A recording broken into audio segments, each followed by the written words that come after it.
Dari Sayyidina Abi Sa'id Al-Khudri radhiyallahu anhu, Rasulullah sallallahu alaihi wasallam, Rasulullah bersabda, "Idza wudi'atil janazatu." Semoga ini jenazah kita nanti. Di saat jenazah itu diletakkan, disiapkan untuk dibawa ke kuburan. Wahtamal hannasu, kemudian dibawa oleh orang-orang ke kubur. Awirijalu, atau dibawa oleh kaum laki-laki, diangkat ke kubur. Ala anakim, di pundak mereka, di leher mereka. Fa in kanat salihatan, jika itu jenazah yang baik, semoga jenazah kita semuanya. Qalat, jenazah tersebut berkata, dan jangan bertanya ngomongnya kayak apa, bukan urusanmu. Mereka berkata, jenazah tersebut berkata, qaddimuni, qaddimuni, cepatkan aku, cepatkan aku. Karena ahli iman, ahli surga itu ternyata mulai dari di saat malaikat Israel datang akan mencabut nyawanya, sudah ditunjukkan surga. Wa absyiru bil jannati allati kuntum tu'adun. Lihat surga. Di saat tidak dicabut nyawanya, sehingga ia ingin bergegas. Sehingga disunahkan kalau ada mayat itu dipercepat, jangan lama-lama. Sebab kalau dia ahli surga, dia ingin cepat untuk menikmati nikmat. Kalau dia adalah orang busuk kotor, jangan biarkan orang busuk kotor di rumah. Menjadikan malaikat rahmat tidak datang itu nanti. Pokoknya dipercepat yang namanya mayit itu. Segerakan, enggak usah nunggu yang ini, yang itu. Bapaknya ditunggu, bapaknya memang enggak mau, atau ibunya, atau anaknya. Memangnya anaknya bisa menghidupkan lagi?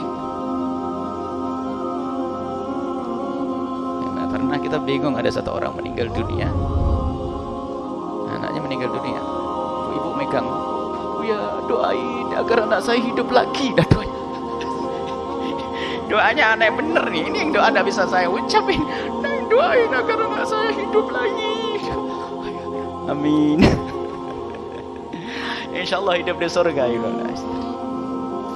Nggak bisa menghidupkan siapapun, maka percepat semua dengan doa. Percepat jenazah. Kalau dia adalah orang baik, ditunggu malaikat memberi nikmat nanti. Kalau dia orang jelek, jangan biarkan orang jelek ada di kiri kanan kita, segera. Makanya mayat itu ngomong, qaddimuni, qaddimuni, kedepankan aku, masuk cepat aku bawa ke sana. Wa in kanat ghairu salihatin, jika itu mayat yang tidak baik, naudzubillah, ahli maksiat ya, atau orang yang tidak punya iman. Qalat, ngomong tuh, ya wailaha, celaka, celaka. Aina tadhabuna biha, kau bawa kemana ini? Ngerti dia, nggak mau dia, neraka sudah kelihatan mulai dari siapa? Wa akhriju anfusakum. Waktu dicabut nyawanya pun mereka tersiksa, dipukul-pukul oleh malaikat, suruh keluar. Pukul belakang depannya. Akhriju anfusakum. Ditampakkan neraka. Setelah itu apa? Dia kelihatan neraka, nunggu. Yasma' sautaha kullu syai'in illa al-insan. Semuanya mendengar jeritan orang tersebut, dan omongan orang yang ahli surga tadi didengar oleh semua makhluk. Dalam riwayat lain, at-thaqalan, kecuali jin dan manusia. Karena mereka mukallafin. Burung ngerti, ayam ngerti.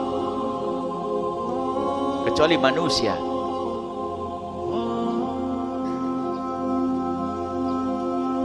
Walau sami'ahu lasa'iqah.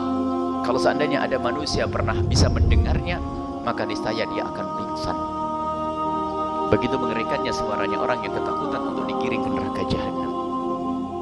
Nah, maka ketahuilah bahwa kebaikan-kebaikan yang kita lakukan itulah yang akan mempercepat langkah kita.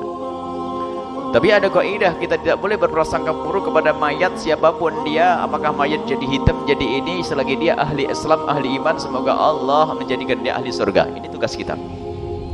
Adapun masa bunuh diri juga jangan mudah mengatakan orang bunuh diri biarpun terlihat seperti itu. Sebab sekarang kejahatan di mana-mana. Ada orang setelah dibunuh digantung, ada. Ada orang dikasih obat oleh yang lain, ada. Sudahlah, kalau ada orang meninggal dunia, kita doakan. Kalau dia ahli iman, solati. Sejahat apapun dia, solati. Jangan sampai gara-gara dia orang jahat, orang bener, lalu saya nggak mau nyolati. Lu gimana ini? Sebab sholat itu kewajibanmu, bukan kewajiban mayat. Mayatnya mah sudah beres, tapi dia ahli Islam, ahli iman. Selagi dia meninggal dalam keadaan Islam dan iman, maka fardu kifayah bagimu.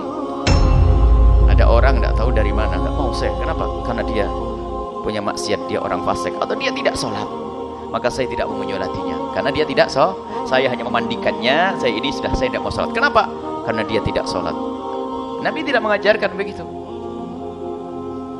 Sholat itu kebutuhan kita, karena kewajiban bagi kita. Apakah kita tidak pengen dapatkan girodai di 2 gunung pahala? Di saat menyolati 1 gunung, mengantarkan jenazahnya 2 gunung, terserah tuh mayatnya kayak apa. Tidak perlu pakai ijtihad ini. Tidak boleh ijtihad, jelas lagi, sudah dijelaskan fardu kifayah.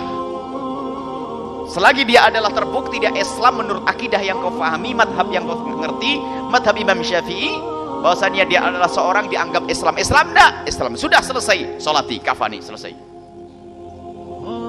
Oh, dia punya utang, saya tidak mau menyolati orang punya utang.